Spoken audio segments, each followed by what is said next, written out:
Hello everyone, welcome to nice commerce Motihari. आज हम लोग बात करने वाले हैं ICom class 12 Bihar board special. Bihar board special में यानी आईकॉम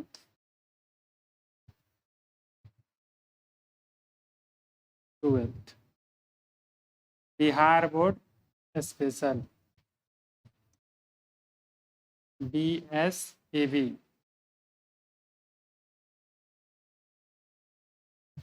पटना।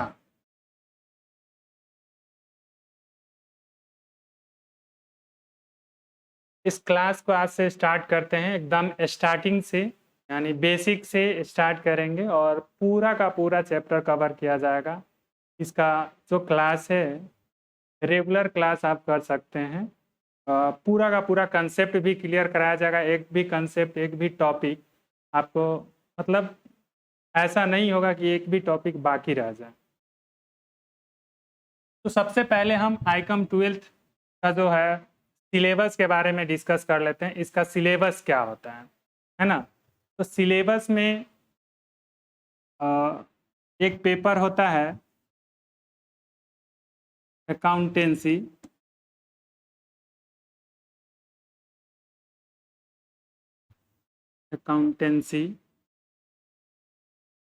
दूसरा होता है बिजनेस स्टडीज।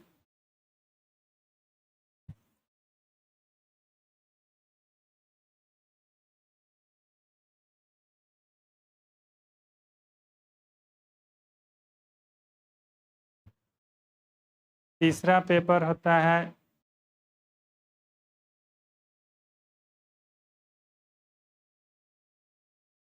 इंटरप्रेन्योरशिप।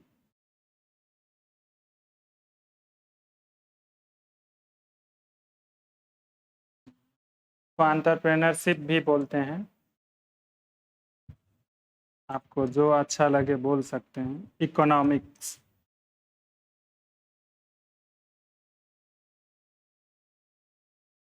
अकाउंटेंसी को शॉर्ट में कहते हैं ACY, हिंदी में लेखा शास्त्र।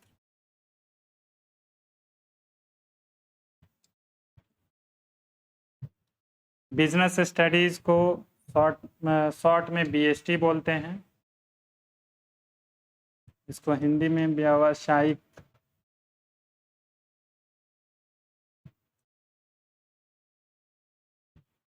अध्ययन।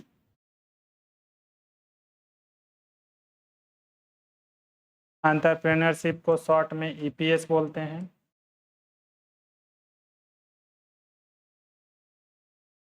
इसको इको बोलते हैं, हिंदी में उद्यमिता।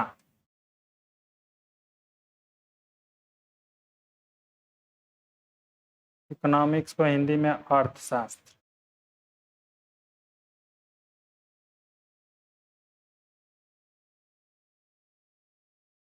ये फुल मार्क्स होता है 100 का। पासिंग मार्क्स होता है वैसे 30 पे पास हो जाता है, 30 मार्क्स पे। बट इसमें आगे चलकर ग्रेजुएशन में यदि आपको ऑनर्स करना है अकाउंट ऑनर्स करने के लिए आपको इस अकाउंटेंसी में मिनिमम 45 मार्क्स लाने होंगे। 45 मार्क्स यहाँ पर लिख देते हैं।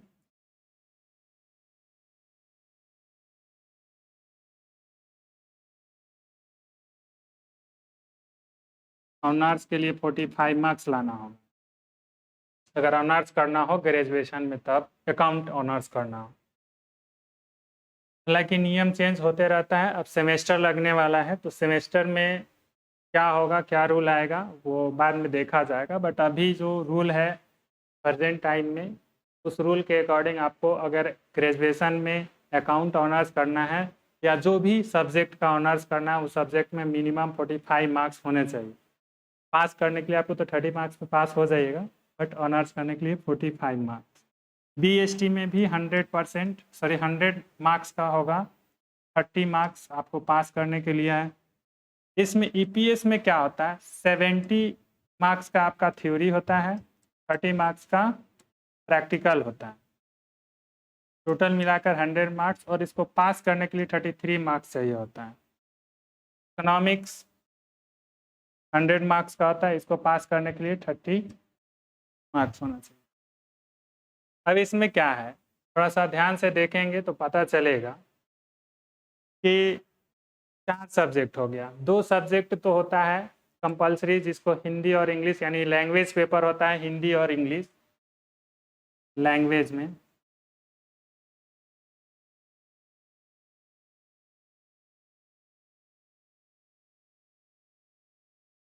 एक होता है हिंदी और एक होता है इंग्लिश। हिंदी आपको 100 मार्क्स का रहेगा, इंग्लिश भी 100 मार्क्स का रहेगा। पास करने के लिए 30 मार्क्स, पास करने के लिए 30 मार्क्स। तो ये तो फिक्स रहता है, आप साइंस पढ़े, कॉमर्स पढ़े, आर्ट्स पढ़े, कोई भी पढ़े, लेकिन आपको ये तो पढ़ना है ही। अब 500 मार्क्स के एग्ज़ाम होता है, आप 600 का भी एक्स्ट्रा लेकर दे सकते हैं, बट मेन में आपको कोई 3 ही रखना होगा। अकाउंटेंसी, बीएसटी तो आपको मेन में रखना ही होगा। आप ईपीएस को भी मेन में रख सकते हैं और इकोनॉमिक्स, इन दोनों में से किसी एक को सिलेक्ट कर लेंगे। तो बिहार बोर्ड में जो है इंटरप्रेनरशिप भी रख सकते हैं और इकोनॉमिक्स भी रख सकते हैं, ये आपके ऊपर डिपेंड करता है। तो मान लीजिए आप इकोनॉमिक्स रखें तो 3 सब्जेक्ट हो गया। इन 3 सब्जेक्ट में आप 300 का हो गया और ये लैंग्वेज 200 का हो गया, टोटल मिलाकर 500 मार्क्स का हो गया।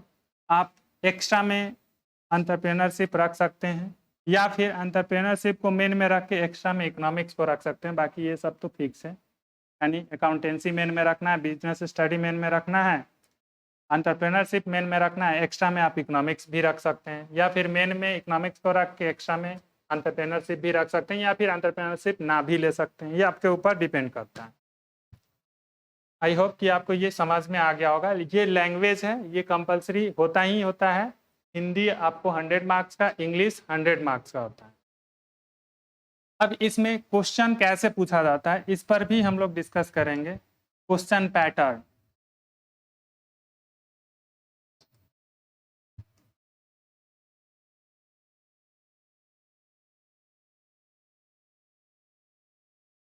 क्वेश्चन पैटर्न के बारे में बात कर लेते हैं।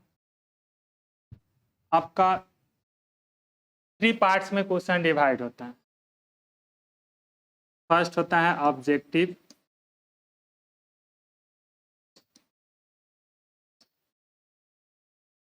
सेकेंड होता है शॉर्ट आंसर टाइप क्वेश्चन,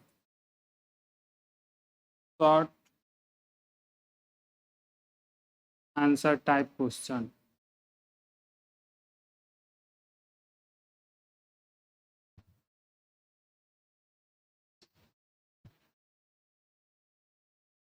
एक होता है long answer type question.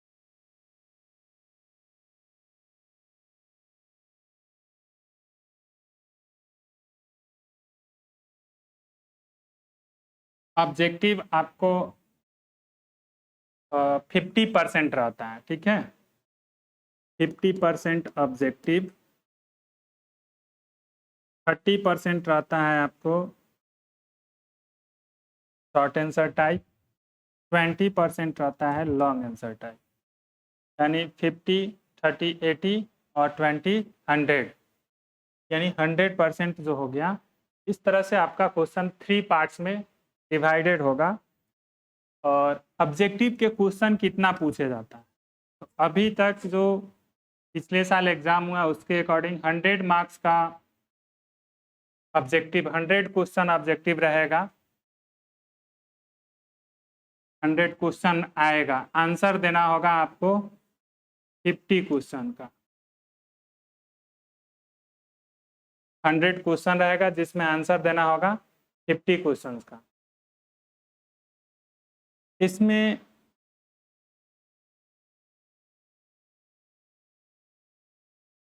Thirty question रहता है जिसमें आंसर देना है 15 क्वेश्चन। टोटल क्वेश्चन 30 रहेगा, आंसर देना होगा 15 का।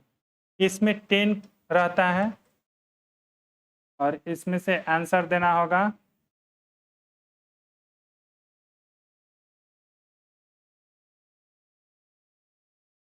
5 का।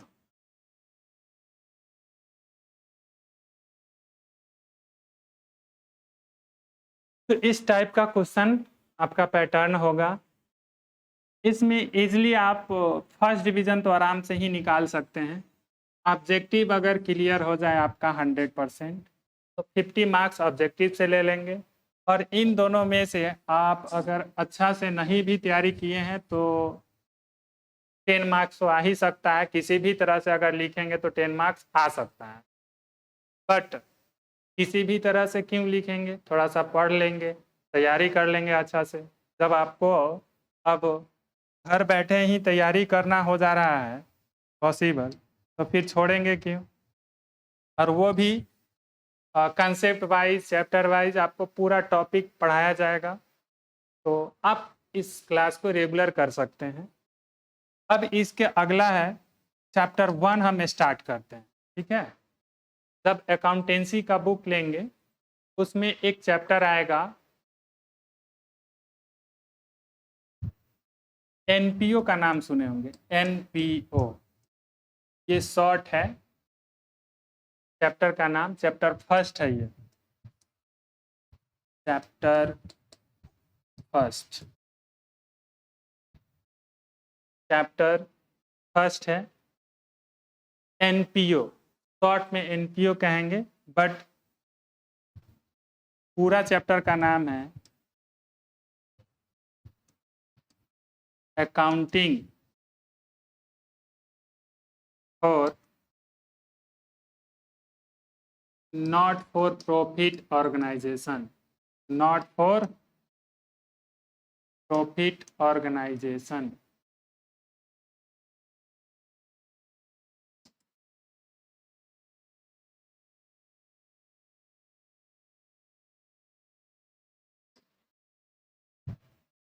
हिंदी में अलाभकारी, अलाभकारी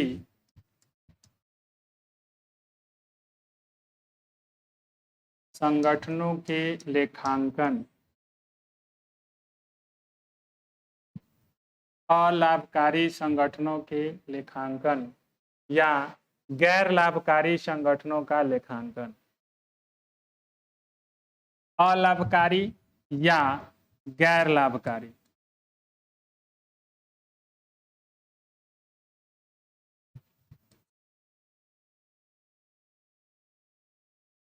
अलाभकारी संगठनों का लेखांकन या अलाभकारी संगठनों के लिए लेखांकन, दोनों एक ही बात है। ये आपका चैप्टर का नाम है।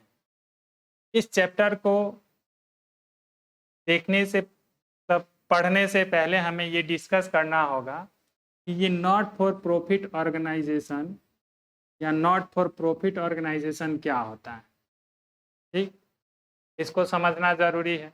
दूसरा, अकाउंटिंग तो आप लोग जानते ही हैं, 11th क्लास का ही टॉपिक है अकाउंटिंग। तो आइए हम पहले ऑर्गेनाइजेशन का बात करते हैं। अलाभकारी संगठनों का लेखांकन इस चैप्टर का नाम है। इस चैप्टर में क्या पढ़ना है, सबसे पहले हम क्लियर कर लेते हैं। ये जो नॉट फॉर प्रॉफिट ऑर्गेनाइजेशन है ना, इसी का दूसरा नाम होता है NPO, non profit organisation, non profit organisation. और इसी चैप्टर का आगे चलकर नाम हो जाता है, तब आगे चलकर इसी चैप्टर का नाम क्या होता है,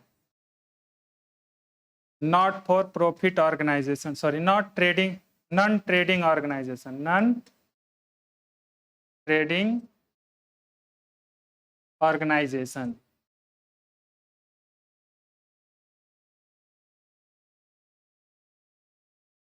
नॉन ट्रेडिंग ऑर्गेनाइजेशन, यानी ये तीनों नेम जो है ना एक ही ऑर्गेनाइजेशन का है। यानी एक ऑर्गेनाइजेशन है जिसको हम नॉन प्रॉफिट ऑर्गेनाइजेशन के नाम से जानते हैं, नॉन ट्रेडिंग ऑर्गेनाइजेशन के नाम से जानते हैं, नॉट फॉर प्रॉफिट ऑर्गेनाइजेशन के नाम से भी जानते हैं।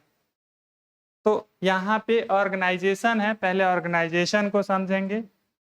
ऑर्गेनाइजेशन क्या होता है? तो ग्रुप एक्टिविटीज, कोई एक वर्क है, एक्टिविटीज है जिसको ग्रुप में करना हो और उसके लिए लीगल प्रोसीजर को फॉलो करते हुए अगर हम उस काम को करते हैं तो एक ऑर्गेनाइजेशन कहलाता है। क्या कहलाता है? ऑर्गेनाइजेशन। ऑर्गेनाइजेशन। अब ये ऑर्गेनाइजेशन मतलब होता है संगठन। ठीक है। अब ये संगठन में क्या आता है? तो ग्रुप एक्टिविटीज होता है।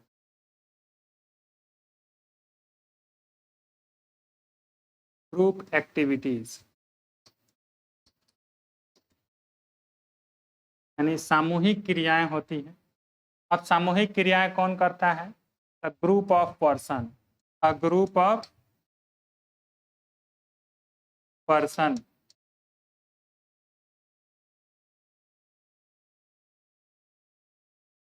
व्यक्तियों का समूह होता है, वही ग्रुप एक्टिविटीज को करता है। और ग्रुप एक्टिविटीज को करने के लिए जो कंसर्न होता है या फिर जो संस्था होता है उसको हम ऑर्गेनाइजेशन के नाम से जानते हैं या फिर कंसर्न के नाम से भी जानते हैं। किस नाम से जानते हैं? कंसर्न। तो आई होप कि ये ऑर्गेनाइजेशन समझ गए होंगे। अब इसको हम मिटाते हैं। इसी का दूसरा नाम क्या हो जाता है? ऑर्गेनाइजेशन का ही कंसर्न। कंसर्न यहाँ लिखने का मतलब है, आप 11th क्लास का क्लास किए होंगे, हमारा ऑफलाइन या ऑनलाइन क्लास किए होंगे तो आपको पता होगा कि कंसर्न्स का भी मतलब क्या होता है? संगठन ही होता है, संस्था ही होता है और ऑर्गेनाइजेशन ही होता है। इसको हम संस्थाएं के नाम से जानते हैं क्योंकि यहाँ पर प्लूरल फॉर्म है संस्थाएं।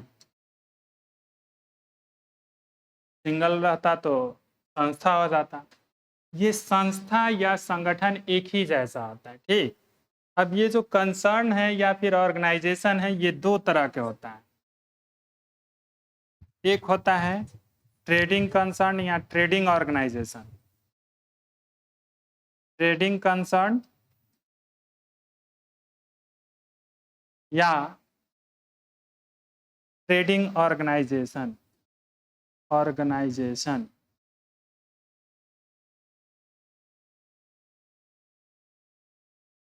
एक होता है non trading concern. Non trading concern या फिर नॉन ट्रेडिंग ऑर्गेनाइजेशन। इसका जो हिंदी होता है व्यापारिक संगठन। व्यापारिक संस्था। व्यापारिक संस्था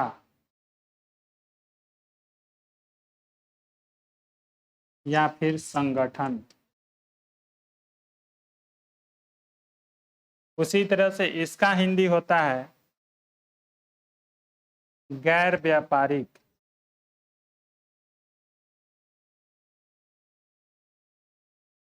गैर व्यापारिक संस्था या संगठन।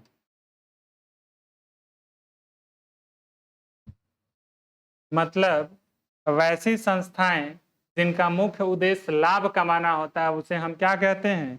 ट्रेडिंग कंसर्न्स कहते हैं। वैसी संस्थाएं जिनका लेन देन का मुख्य उद्देश्य क्या होता है? लाभ कमाना, टू अर्न प्रॉफिट। इसका मेन ऑब्जेक्टिव क्या होता है? To earn profit.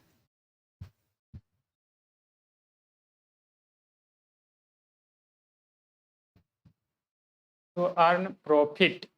और वैसी संस्थाएं जिनका मुख्य उद्देश्य लाभ कमाना ना होकर समाज की सेवा परोपकार इत्यादि करना होता है उस संस्थाओं को हम क्या कहते हैं?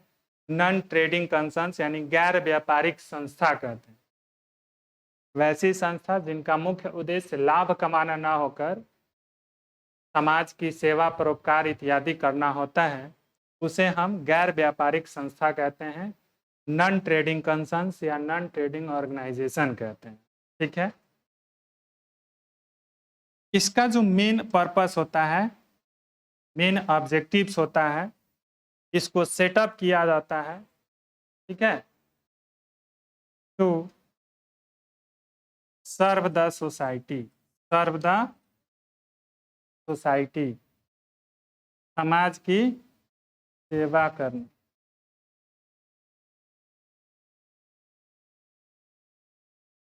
समाज की सेवा करना इसका मेन पर्पस होता है, to serve the society. I think आप इतना ऑर्गेनाइजेशन के बारे में आप समझ गए होंगे। तो अभी थोड़ी देर पहले हम लिखे थे ना, इस चैप्टर का नाम, इस चैप्टर का नाम था नॉट फॉर प्रॉफिट, यानी अकाउंटिंग फॉर, चैप्टर का जो नाम था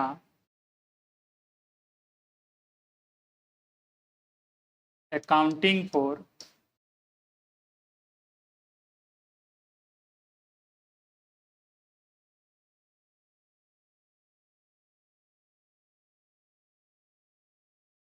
accounting for not for profit organisation, not for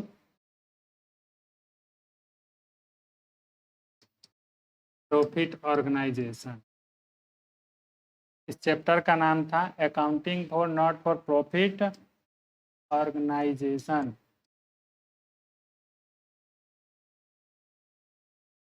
इसी का नाम दूसरा लिखे थे non profit organisation, non profit organisation.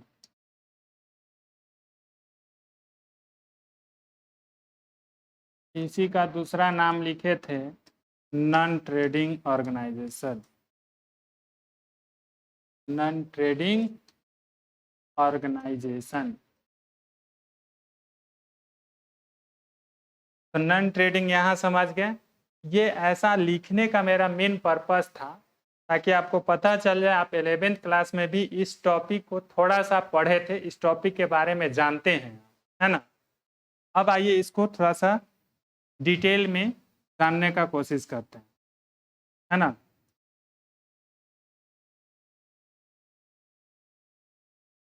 क्या है कि हम लोग पढ़े थे अभी फिलहाल, या इसको हम शॉर्ट ही कर लेते हैं।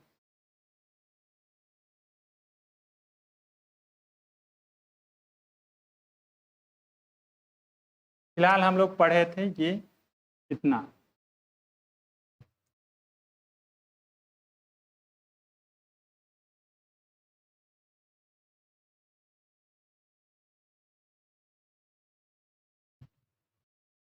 अब हम लोग बात करते हैं इसके आगे।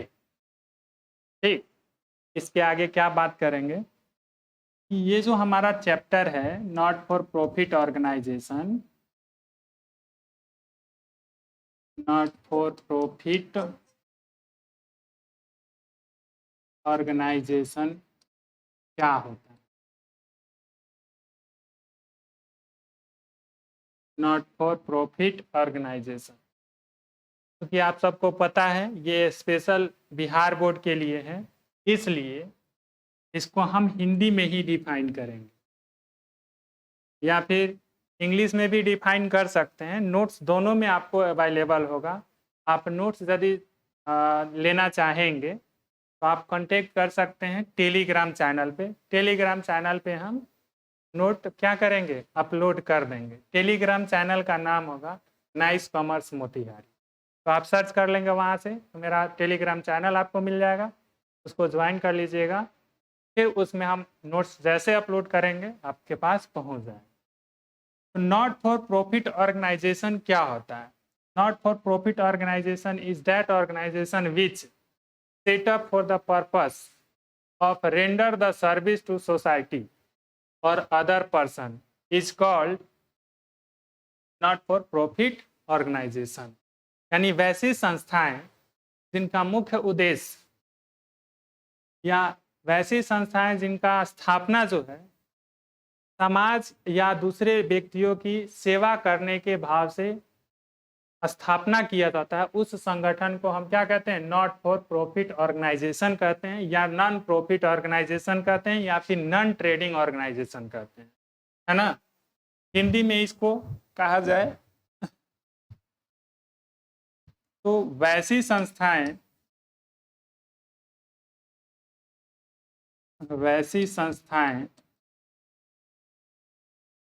जिनका मुख्य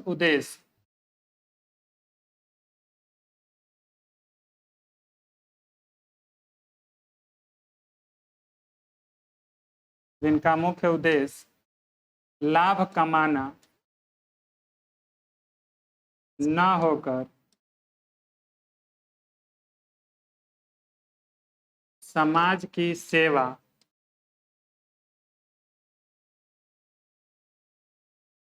की सेवा परोपकार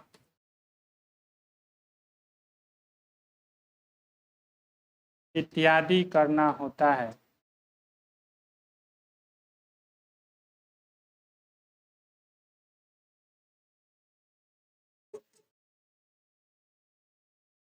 उसे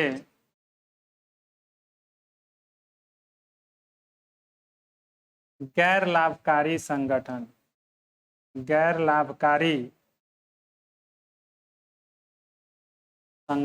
कहा जाता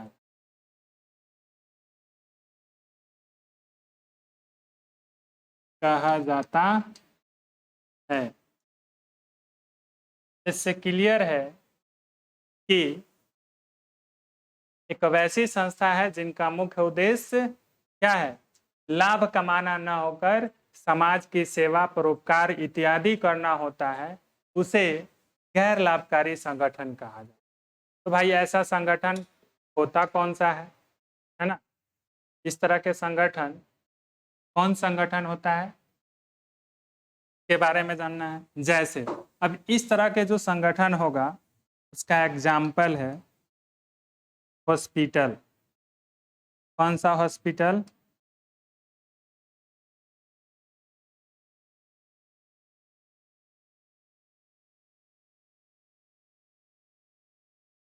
लाइब्रेरी,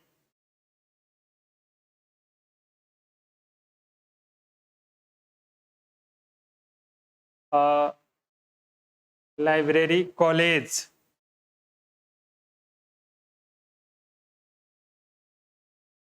ETC।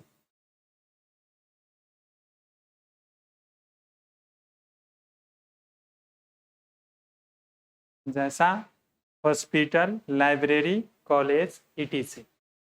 क्लियर है? हॉस्पिटल जो सरकारी हॉस्पिटल है, अब वो समाज की सेवा करने के लिए यानी पब्लिक की सेवा करने के व्यू से खोला जाता है। उसी तरह लाइब्रेरी है, स्टूडेंट के लिए खोला जाता है। बहुत कम सस्ते दाम पे वेरियस टाइप्स के जो बुक्स होते हैं वो अवेलेबल होते हैं हमारे कौन चीज़ में, लाइब्रेरी में। जिनको स्टूडेंट को रिक्वायरमेंट होती है, जिन स्टूडेंट को रिक्वायरमेंट होती है वो जाते हैं, थोड़ा सा रुपया सिक्योरिटी मनी जमा करके वो बुक ले आते हैं और पढ़ के फिर बुक जमा कर देते हैं। तो ये भी स्टूडेंट यानी दूसरा है पर्सन, उसका सर्विस कर रहा है। कॉलेज स्टूडेंट के लिए ही है। इस तरह से अनाथालय है, ठीक है। अनाथालय भी क्या है, जिसमें अनाथ बच्चे को पाला जाता है, का देख रेख, पढ़ाई लिखाई, पालन पोषण सब कुछ किया जाता है उसमें। उससे क्या फायदा, तो अनाथ है उसके लिए किया जा रहा है, यानी उसको सर्विस प्रोवाइड किया जा रहा है, उसका सेवा दिया जा रहा है उसको, ठीक है, बिना लाभ कमाने का उद्देश्य से। यानी कोई लाभ कमाने का उद्देश्य उस तरह के संस्था के पास नहीं है। तो आपको ये समझ में आ गया होगा, नॉट फॉर प्रॉफिट ऑर्गेनाइजेशन। अब हम इसके बारे में बात करते हैं, क्योंकि चैप्टर का ही नाम था accounting for not for profit organisation, है ना। Accounting for not for profit organisation, या accounting for non profit organisation, या फिर accounting for non trading organisation, तीनों एक ही बात हुआ। तो जिस तरह से ट्रेडिंग ऑर्गेनाइजेशन यहाँ अभी हम बताए थे, ट्रेडिंग ऑर्गेनाइजेशन अपना रिकॉर्ड्स मेंटेन करता है, ट्रेडिंग ऑर्गेनाइजेशन भी अपना फाइनल रिकॉर्ड्स मेंटेन करता है।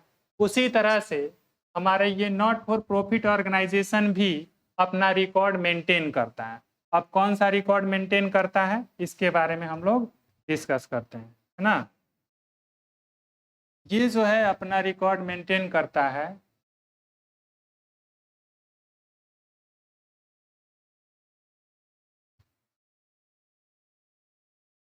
वो कौन सा होता है? पहला देखिए आप,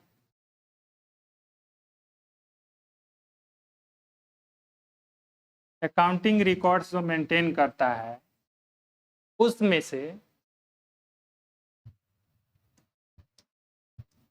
अकाउंटिंग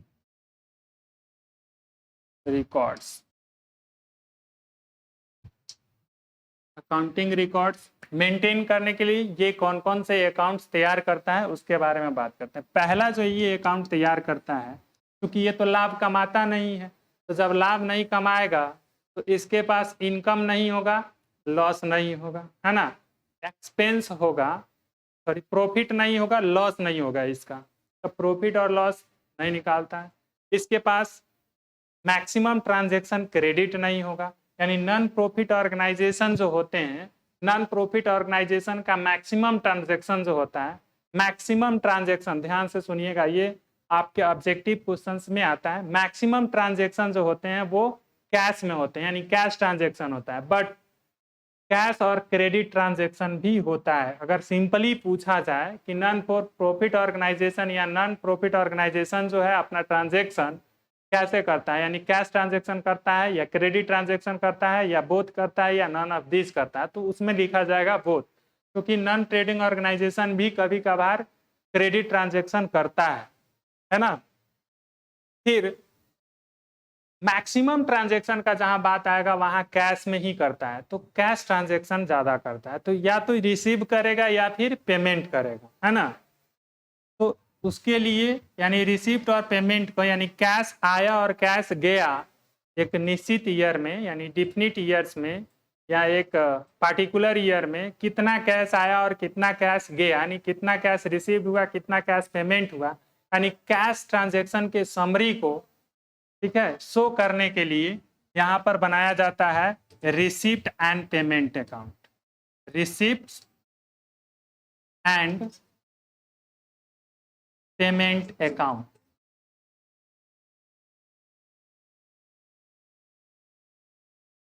इसको कहते हैं प्राप्ति एवं भुगतान खाता, प्राप्ति एवं भुगतान खाता, या इसी को हिंदी में एक और नाम से जानते हैं आगम शोधन खाता, आगम शोधन खाता।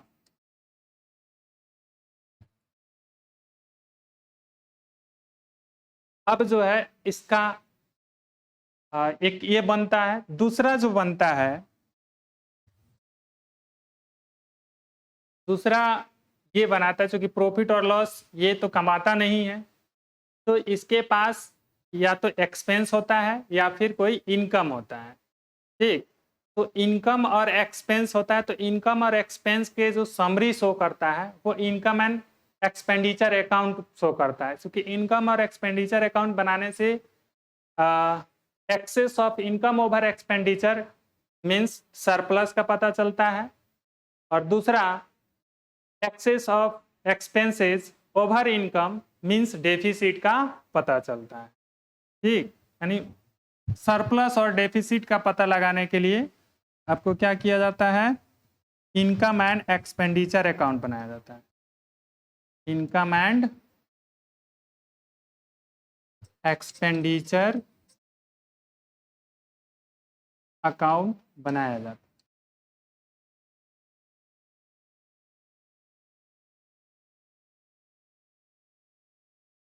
आय व्यय खाता, इसको बनाने से क्या पता चलता है, तो सरप्लस या फिर डेफिसिट। सरप्लस का मतलब होता है अधिक, यानी इनकम ज़्यादा और एक्सपेंडिचर कम, तो अधिक होगा, सरप्लस होगा, बचत होगा, और इनकम कम एक्सपेंडिचर ज़्यादा तो कम ही होगा, डेफिसिट बोलते हैं उसको। Receipt and payment account cash summary को शो करने के लिए, कैश समरी को शो करने के लिए ये बनाया जाता है। अब क्या है, इसके आगे एक और अकाउंट्स बनाया जाता है, कौन सा अकाउंट्स है, तो अब ये अकाउंट नहीं, एक स्टेटमेंट तैयार किया जाता है जिसका नाम है बैलेंस शीट। बैलेंस शीट आप लोग को पता होगा, ए statement showing summary of asset, capital and liabilities of any organization is called balance sheet। एक विवरण जो कि किसी संस्था का लाइबिलिटीज यानी दायित्व, कैपिटल मतलब पूंजी, और क्या कहते हैं एसेट मतलब संपत्ति के ट्रांस दिखाने वाला जो विवरण होता है वो क्या कहलाता है, बैलेंस शीट कहलाता है। इसको आर्थिक चिट्ठा के नाम से जानते हैं हिंदी में, आर्थिक चिट्ठा, या इसी का दूसरा नाम होता है स्थिति विवरण। स्थिति विवरण। आई होप कि ये समझ में आ गया होगा कि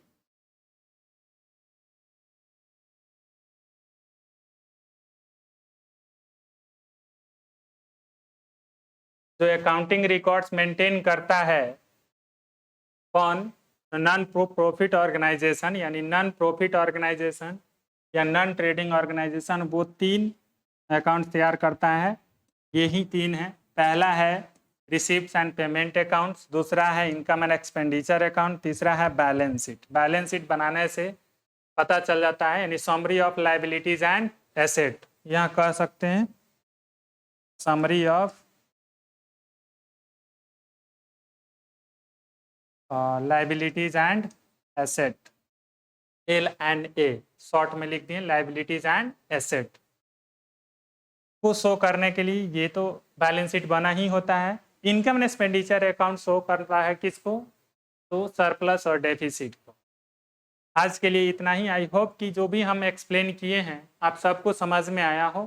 फिर भी अगर किसी को डाउट होता है तो आप कमेंट करिएगा, फिर से हम उस टॉपिक्स को मतलब कमेंट करिएगा, फिर टॉपिक को हम फिर दोबारा एक्सप्लेन करने का कोशिश करेंगे। हम ये भी कोशिश करते हैं कि कोई भी टॉपिक पर आपको कोई डाउट ना बचे। अब इसमें जो है आप खोजने लगिएगा कि सर इसका हम कैरेक्टरिस्टिक्स कैसे लिखें, तो कैरेक्टरिस्टिक्स का अभी क्लास नहीं हो रहा। अभी हम लोग का जो मेन फोकस है वो अकाउंटिंग रिकॉर्ड्स करने के लिए जो अकाउंटिंग ट्रीटमेंट किया जाता है ना, उस पर हम लोग का फोकस है। तो अभी हम लोग उस टॉपिक्स को, उस जिस पर हमारा जो टारगेट है उस टारगेट को अचीव करेंगे, यानी हमारा अकाउंटिंग ट्रीटमेंट जो करना है उस अकाउंटिंग ट्रीटमेंट करना आ जाए हम लोग को। प्रैक्टिकल प्रॉब्लम्स को, प्रैक्टिकल क्वेश्चंस को सोल्व करने के लिए हम लोग ये लेक्चर क्लास ले रहे हैं। तो हम लोग का टारगेट है प्रैक्टिकल प्रॉब्लम्स सोल्व हो जाए, तो उसके लिए हम लोग कर रहे हैं। अभी थ्योरेटिकल प्रॉब्लम्स के लिए ये क्लास नहीं है। थ्योरेटिकल प्रॉब्लम यानी जिसमें हमें लिखना हो कि हाँ मीनिंग लिखना हो, कैरेक्टरिस्टिक्स लिखना हो, कैसे बनता है, ये सब थोड़ा बहुत इसमें रहेगा, बट पूरा का पूरा नहीं रहेगा आपके लिए। वो जब पूरा का पूरा आपको जब क्या करना है, कवर करना है, तो आप नोट्स में भी कवर कर सकते हैं। हमारे नोट्स बहुत क्लियर रहता है, आप देखिएगा कभी। तो आज के लिए हम इतना ही पर स्टॉप करते हैं क्लास को। फिर अगला जो टॉपिक होगा हमारा, अगले टॉपिक में हम बात करेंगे कि रिसिप्ट एंड पेमेंट अकाउंट क्या होता है। इसके बारे में डिटेल्स में हम लोग एक्सप्लेनेशन करेंगे, डिस्कस करेंगे। इनकम एंड एक्सपेंडिचर अकाउंट के बारे में भी डिस्कस करेंगे और बैलेंस शीट के भी बारे में डिस्कस करेंगे, बट फॉर्मेट का भी डिस्कस करेंगे। फॉर्मेट में पूरा चीज लिखेंगे नहीं, ठीक है। फॉर्मेट आपको चाहिए तो आप नोट्स में से कॉपी कर सकते हैं या फिर नोट्स का प्रिंट आउट निकलवा सकते हैं। आज के लिए इतना ही, मिलते हैं फिर नेक्स्ट क्लास में। That's all.